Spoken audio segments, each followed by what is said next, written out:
Has it ever happened to you that a person you've known for a while suddenly changes to such a degree, it seems as if some alien creature had entered his head and settled there? His behavior is such that he becomes a better person than he was before, but a completely different one too. What's settled in his head is what comes from SCP-378. Outwardly, this object looks like a giant centipede larva with a slightly modified physical form. The creature's limbs are only partially formed and have little to no function. They only assist the object in contracting its body when moving. SCP-378 is over 9 feet, or 3 meters long, and 3 feet, or 1 meter thick. This giant anomaly weighs almost 514 pounds, or 233 kilograms.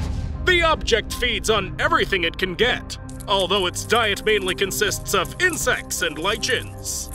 A creature does not need a partner of the opposite sex in order to reproduce its kind. The object's children are born whenever the parent desires to reproduce, doing so directly from its digestive tract.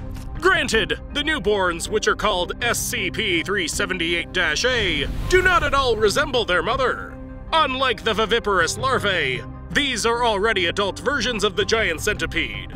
But this is only a superficial resemblance. During an autopsy, it was found that there are no organs characteristic of Scolopendra inside the body, but rather just a nervous system. All instances of SCP-378-A are controlled by their mother, even at a distance. How exactly this happens is still unknown. It's specifically the children of the larva that come into direct contact with a person, as well as with various anomalous anthropoid primates. They penetrate the victim's brain and in a fairly short amount of time, bring about the death of the entire nervous system. Although the affected person does not die, their vital biological processes continue. But the nervous system's functions are completely taken over by the paranormal giant Scolopendra larva, which controls the victim via its offspring. SCP-378 attempts to engage with a human or other primate in its familiar social environment. This is especially evident in places of work or leisure.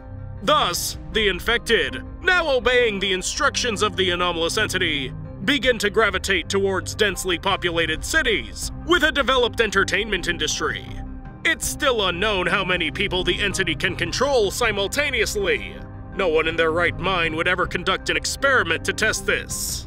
However, the object itself has stated at the time of containment there were 26 human specimens subject to it, as well as 2 Guatemalan black howlers and 3 Bigfoot specimens, better known as SCP-1000. The anomaly's intelligence is quite high, even for a human, let alone a larva. This most likely determines the peculiar attitude held by the object towards people under its control. The creature apparently considers itself something akin to a director, and perceives people as a kind of actor, each of which is assigned a certain role. The object regularly sees to it that the given roles are performed to perfection. However, the creature never brings its puppets together. The puppeteer itself also never meets with its controlled slaves either. Generally speaking, it can be said that SCP-378 is having fun in its own manner. Through its victims, the larva seeks to experience all the excitement and pleasures available to man.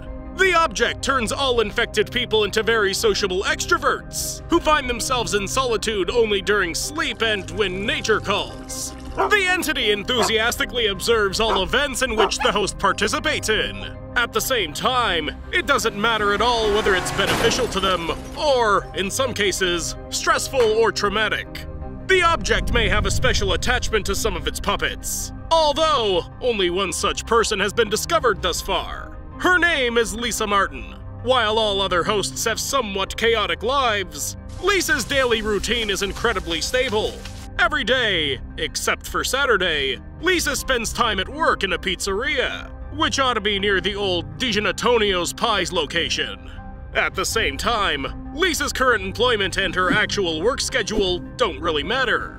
After the working day ends at 11 p.m., Lisa continues to do other work. She tends to the rooftop gardens in New York City. She actually manages as many as 17 gardens. Lisa's in fact just one member of the 13 cooperatives which look after the gardens. Saturday is entirely devoted to rest and entertainment. Lisa spends her time with friends or romantic partners. Furthermore, she's always playing the piano in various elite venues. Every day, exactly an hour before midnight, Lisa sets aside time to shower and get ready for bed. Then she sleeps until 7 in the morning and starts everything all over again. When the instance of SCP-378-A inside Lisa's head dies, SCP-378-A instructs one of its offspring to take its place. If someone tries to break Lisa Martin's routine, the abnormal larva becomes extremely aggressive and hostile. At the same time, in order to save its favorite, SCP-378 may sacrifice all other puppets, even those who occupy a high status within society. There are quite a few of these among the SCP-378-A hosts. Moreover, they oftentimes reach their high position precisely because of the object. Some of the anomalous larva's subjects, namely David Lockheed and Alfonso Leoz, have held positions in such power structures that even the Foundation itself couldn't get close enough to contain them. And at the same time, though, the larva itself is still within the walls of the Foundation, under their constant control. Because of this, the Foundation has concluded that the larva, despite its high intelligence, still does not understand the significance of its own actions. It's like a child copying various social roles, even though he or she doesn't understand the importance of said social hierarchy or social relations at all. However, this can only work to the benefit of the Foundation, since through SCP-378 and through its puppets in the US government, it's possible to influence American politics. The O5 Council approved this use of the anomaly, but would this powerful being really let itself be subordinate to this Foundation? Well, the larva does have its weak point. The object wants everything to be in perfect order for Lisa Martin's life, as well as her inner circle of people. And for this, it's ready to make any necessary concessions. This interaction between the Foundation and SCP-378 has proven fruitful. Lockheed helped ensure that Site-56 was built in the most favorable region. It's equally close to both the Lily of the Valley Nexus and the Pacific Northwest. This convenient location allows SCP-1000 to be contained more effectively, and also limits the influence of competing organizations, such as the American Supernatural Containment Initiative. The object itself was also quite happy to move, despite the fact that the climate there is not really suitable for such a tropical creature. At the time of this video, the Foundation's aware of 3 infected people present in the global community. Among them is Lisa Martin, who's the most important for the object, of course. She works at Spicy Crust Pizza, and is under special protection by the Foundation. If the centipede inside the girl dies, it's to be immediately replaced with a new one. Foundation records list Lisa as SCP-378-3.